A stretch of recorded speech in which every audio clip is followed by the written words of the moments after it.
we're going to be demonstrating some common ways to avoid accidents in the kitchen. And we're going to go over some of the things that if just through some careful and patient and thoughtful working processes, then you can avoid pretty much any kitchen accident that might take place. As a disclaimer, I'd just like to say that no children were harmed in the making of this video. There's just one place to go for all your spatula needs. Spatula City! Spatula City! A giant... Good. Alright, now class, you may now get up from your tables and go into your units and start getting your utensils for lab.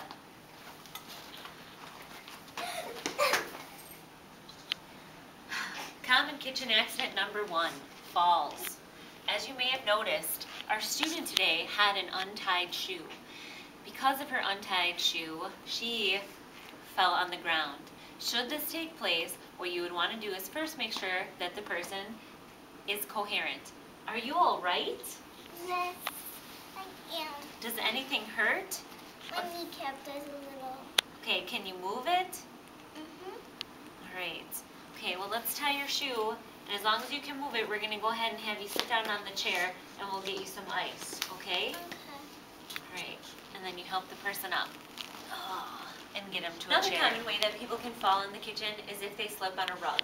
If a rug does not have a backing underneath it or some kind of surface that catches the ground and adds traction, then this is often a way that people can slip in a kitchen.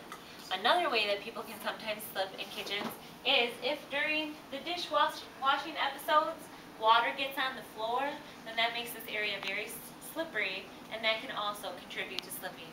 Going back to shoes, if you are wearing shoes that are inappropriate for kitchens or don't have any kind of traction on the bottom, again, that can cause a lot of slipping to take place and a lot of injury that could otherwise be prevented.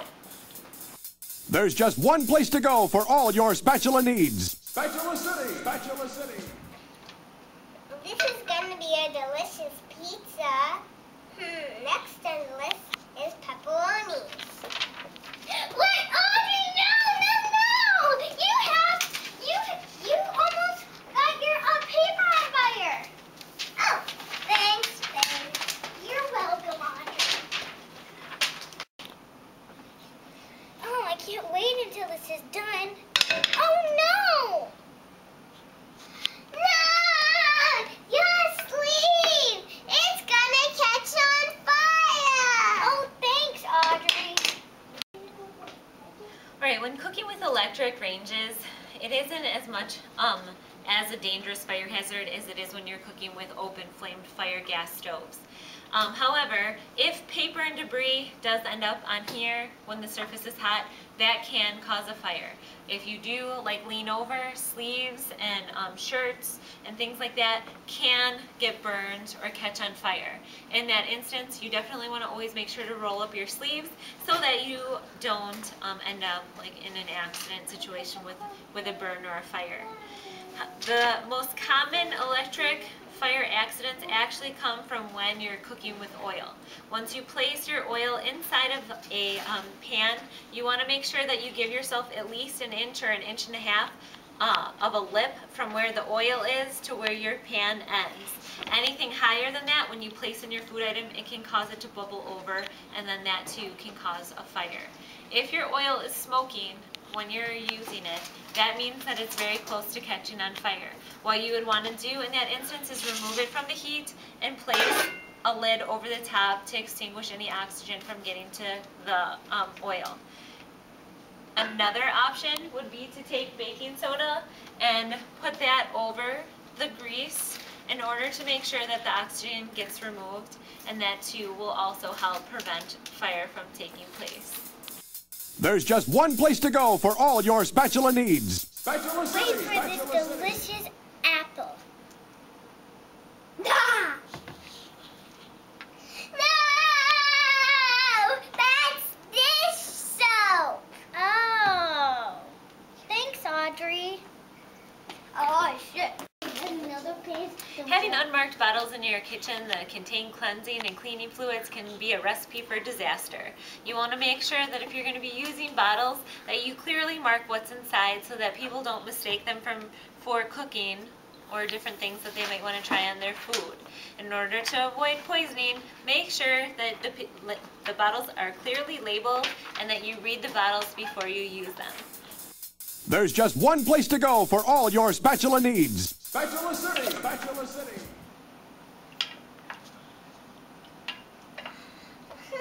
I think this is done. No! No! No, Audrey! No! Use this first. Oh, thanks. You're welcome.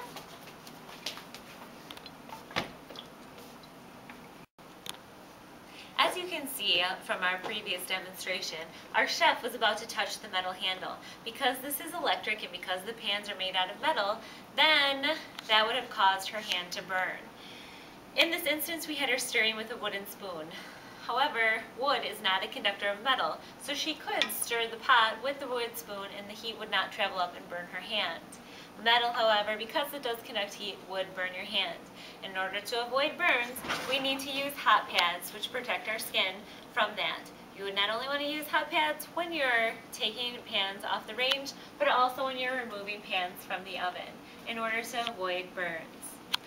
In an instance where a burn should occur, please come and get me, and we'll take care of your burn according to the proper care instructions.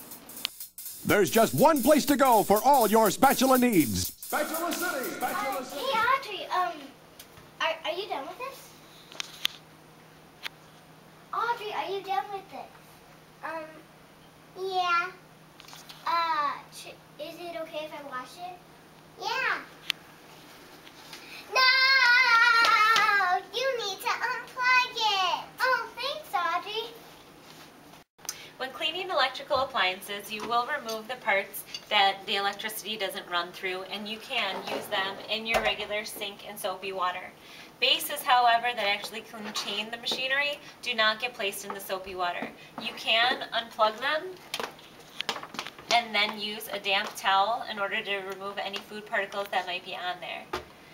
Should a person actually be in the presence of getting a shock during cleaning a piece of equipment, when you come upon them, if you try to remove them personally from the item, then you will also receive a shock.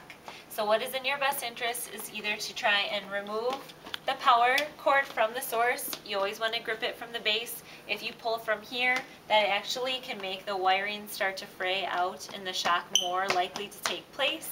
So you always grip from here and remove it from the outlet.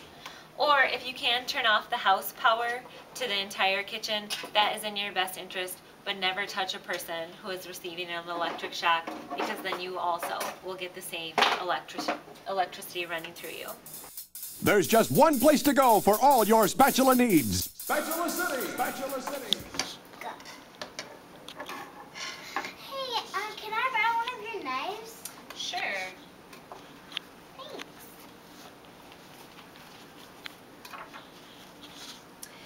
As you can see from the demonstration there, when you are going to actually offer someone a knife, what your best bet in order to avoid getting cut is to place the handle towards the person on a level counter surface and then let them pick it up. If you hand the knife over like this, that would also be acceptable, but you're still kind of at risk if something falls or drops. This is the safest way in order to hand over an instrument that is sharp. Another important rule of thumb when you're dealing with knives is to make sure that the blades are sharp. A dull knife will make it so that when you're cutting something, you have to saw like at your food item, and in that unevenness of your motions can cause slipping and then your fingers to get lacerated or something else to get cut in that process. When you are going over to wash your knives, the best thing for you to do is to first put them inside the warm soapy water, then use this side to rinse and immediately dry. You never place a knife inside warm soapy water, because if someone can't see and they're reaching to do the dishes, you're asking for some disaster to take place and a cut to occur. In the instance where I was talking about cutting items, this knife is very sharp. What you want to do with something, most food items are uneven or have uneven surfaces. So what you want to do is create those flat surfaces to create a stable environment so that you don't cut your fingers. So see how I did that in one straight motion? Now I have a nice flat surface. You can see this surface is wobbly, which if I try to cut this food item like this, you know, I'm asking for a disaster. Cutting it like this, I have a nice flat, stable surface in order to move from. Again, like this. Same with when you go to grate a food item. In order to not grate your fingers, a lot of people like to take the food item and just go like this. You're just asking for bloody knuckles, okay? What you want to do is move down the food item like this with your palm in order to avoid cutting your hand. There's just one place to go for all your spatula needs. Spatula City! Spatula City! What should we do today? Bake cookies. Good idea. Walk.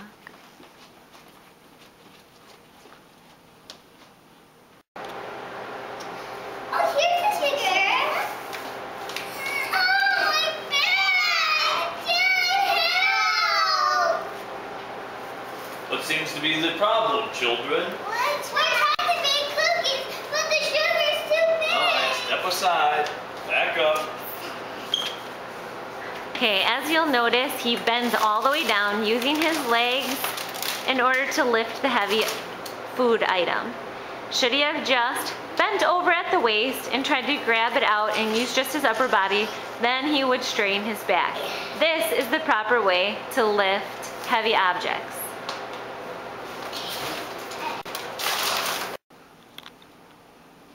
This concludes our demonstrations of kitchen accident prevention today. And I hope now that you've seen some of the different ways in order to behave in the kitchen, then you can operate in here in a safe manner, which also contributes to us having a good time and the best results.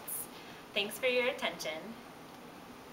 I want to be a chef when I grow up, and I want to eat it. You're always such a fussy young man. Don't want no Captain Crunch, don't want no Raisin Bran.